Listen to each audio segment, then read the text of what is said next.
तो आप भी अगर दबंग स्टार खेसारी लाल यादव के फ़ैन हैं तो आपके लिए बहुत बड़ी ये बात है, क्योंकि यहाँ पे खेसारी लाल यादव ने इंस्टाग्राम पे लाइव आकर ये चीज़ें जो कि यहाँ पे जानकारी दी है, जो कि धर्मपत्नी पवन सिंह की है, जो कि यहाँ पे ज्योति सिंह उनको फिल्म में लाने वाला है। ये फिल्म का आपको नाम यहाँ से पहले से भी ज़्यादा यहाँ पे चर्चा में अब आ गई है। जो ये फिल्म है यहाँ पे संघर्ष 2, इसमें जो कि यहाँ पे पावर स्टार पवन सिंह की पत्नी जो कि खेसारी लाल यादव के साथ इस फिल्म में जो कि मुख्य भूमिका में देखने को मिलेगी। अगर इस फिल्म का बात करें तो ये अपकमिंग भोजपुरी फिल्म में सबसे ब्लॉकबस्टर मूवी होने वाली है, जिसके यहाँ पर जितेंद्र गुलाटी और वाइट चैनल के बैनर तले बनाया जा रहा है। इसके अगर हम निर्देशक की बात करें तो ये जो कि निर्देश कर रहे हैं ये पराग पटेल और निर्माता जो को आपका यहाँ पे रतन कुमार देखने को मिलेंगे।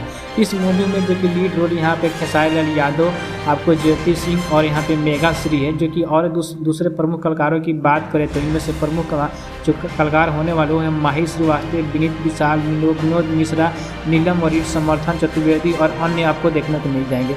तो दोस्तों आपको यहाँ पे क्या राय है इस फिल्म को लेकर, अपना कमेंट जरूर बताइएगा, क्योंकि आपका भी कमेंट बहुत ही महत्वपूर्ण रखता है। अब और चैनल की बात करें तो चैनल को जरूर सब्सक्राइब कीजिएगा। अब हम बात करते हैं ये फिल्म कैसी होने वाली है। तो फुल जो फिल्म होने वाली है दोस्तों यहाँ पे ड्रामा फिल्म होने वाली है, जिसमें आपको एक्शन से भरपूर जो कि खेसारी लाल यादव देखने को मिलेंगे, जो कि पावर स्टार पवन सिंह की पत्नी जो कि इनके यहाँ पे मुख्य जो कि हीरोइन के रूप में काम करने वाली है, पावर स्टार पत्नी जो कि यहाँ पे पवन सिंह की। अब इसको बात करें कि ये फिल्म यहाँ पे कहाँ पे शूट हो रही है, तो ये जो फिल्म है आपको बैंकॉक में ज़्यादातर की फिल्म शूटिंग हुई है, जिसके यहाँ पे दर्शकों को बेसब्री से इंतजार है इस फिल्म को लेकर। तो आपको भी इंतजार है तो अपना कमेंट में जरूर बताइएगा। तो हम दोस्तों इस फिल्म को लेकर इंतजार करते हैं। मैं आपको इस फिल्म को लेकर, संघर्ष 2 को लेकर हर चीज़ बताऊँगा, बस आप चैनल के साथ बने रहिएगा।